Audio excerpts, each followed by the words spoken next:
My scripture today is Proverbs chapter 31, verses 10, 14 through 20, and 25 through 26.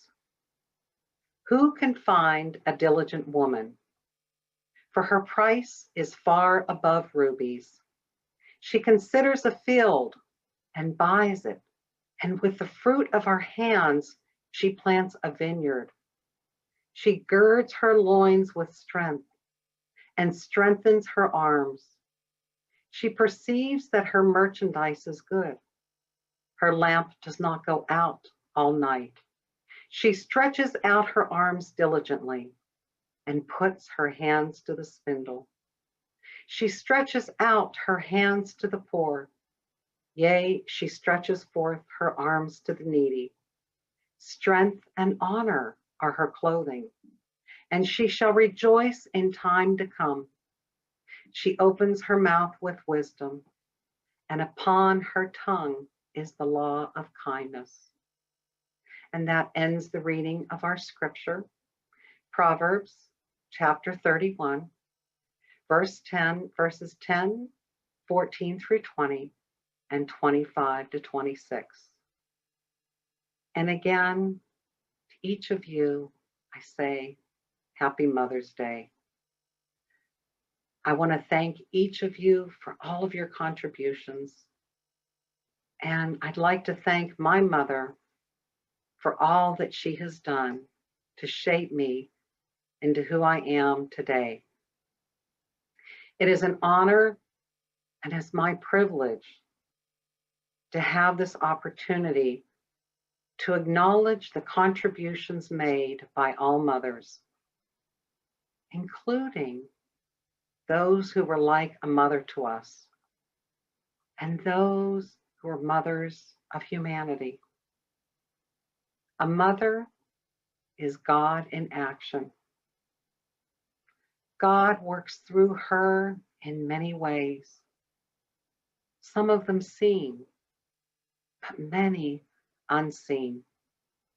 She embodies the divine feminine energy, and she is a messenger of God. She is strong, but yet she is as gentle as a dove.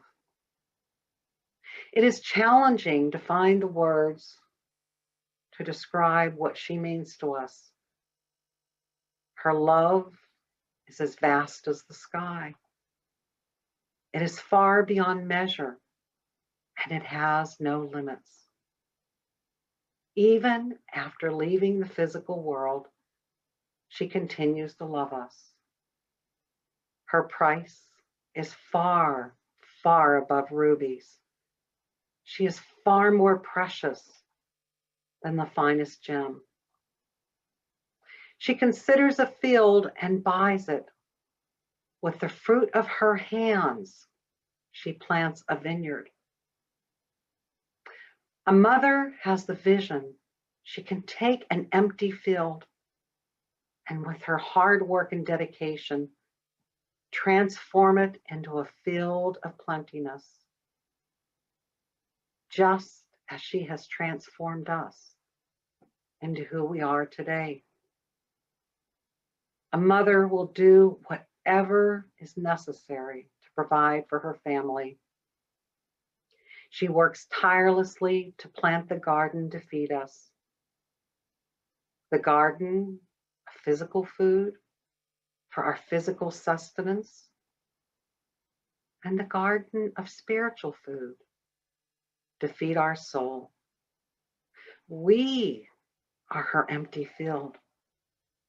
And she teaches us to plant the seeds of our dreams so that we may grow and live a fulfilling, prosperous, and joyful life. When I was a child, my mother introduced me to religion and to spiritualism.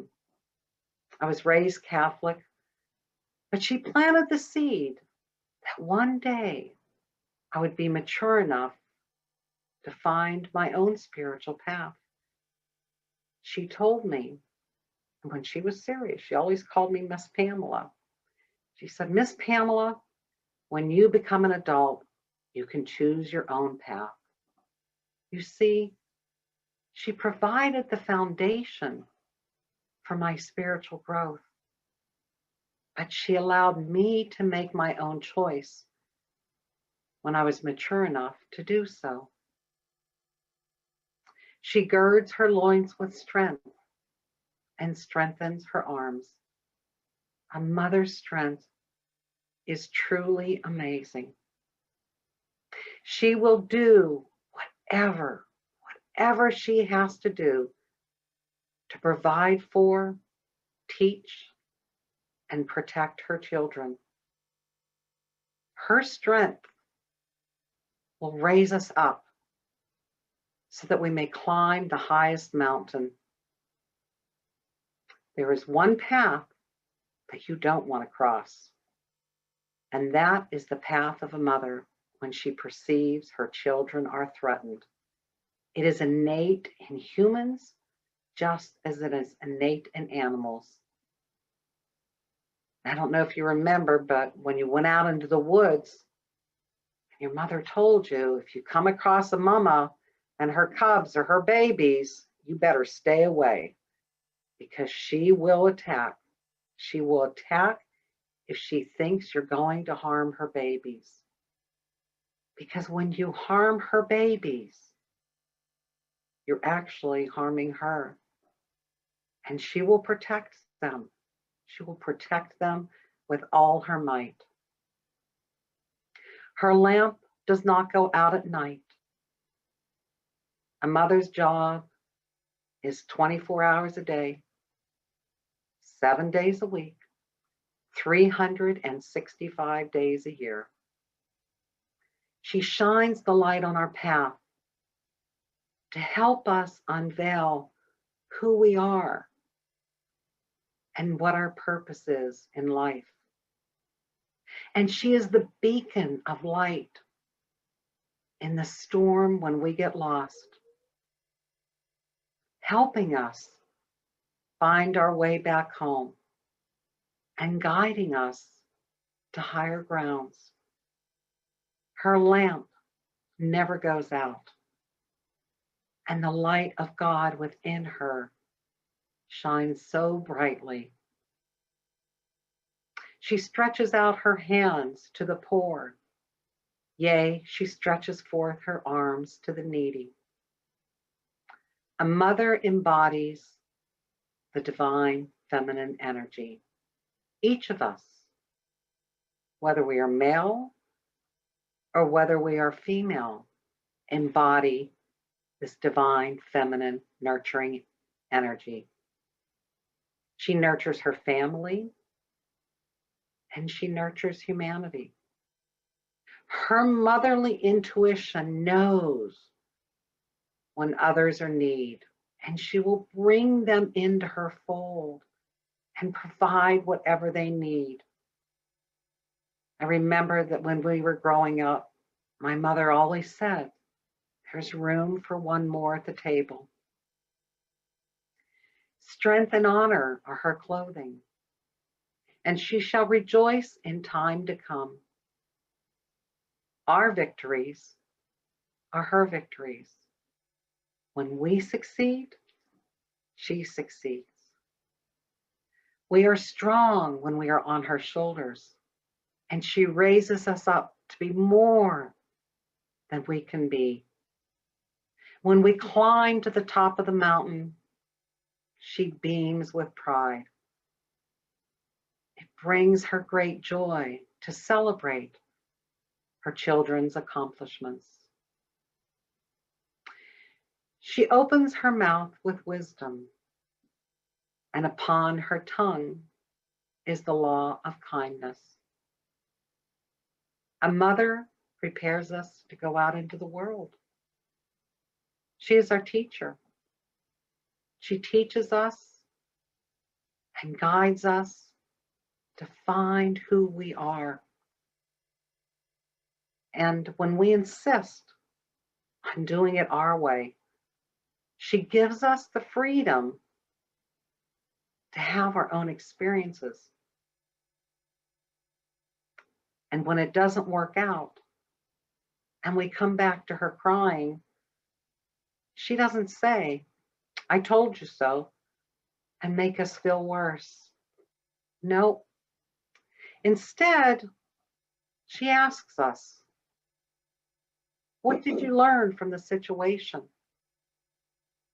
What did you learn and what can you take away from it?" And then she encourages us to keep moving forward.